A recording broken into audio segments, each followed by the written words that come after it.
Today I want to talk to you about a topic that I think would be very relevant to all of you to hear, and I hope that you'll enjoy my presentation. So, as kids get older and become teenagers, their personalities start to develop and become very different from what they used to be.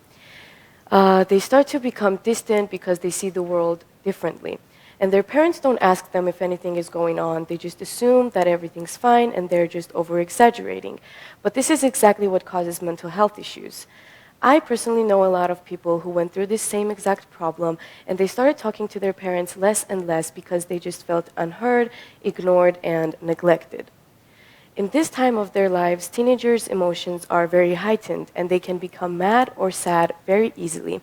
In general, there are a lot of parents that complain about their kids being distant and not speaking with them regularly, but they don't seem to ask what the reason behind this type of behavior is.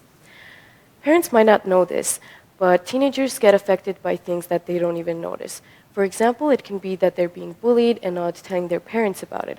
Or it can also be caused by toxic households.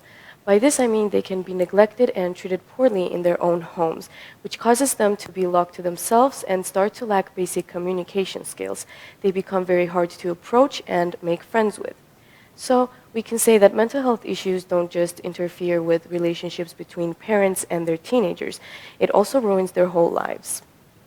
I think if parents realized how important mental health issues actually were and started to understand their kids without criticizing everything they said, both of their lives would be much healthier and easier.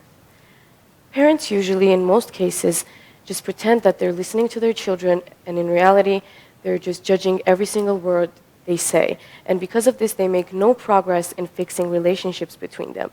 I think if parents just imagine themselves in their teenagers' shoes, they can understand their situations better and they can actually enjoy the conversations that they had instead of just trying to get it over with. So I think if parents took their responsibilities as being parents and did the bare minimum, both of their lives would be much healthier and easier without all of these unnecessary obstacles standing between them. Thank you for your attention.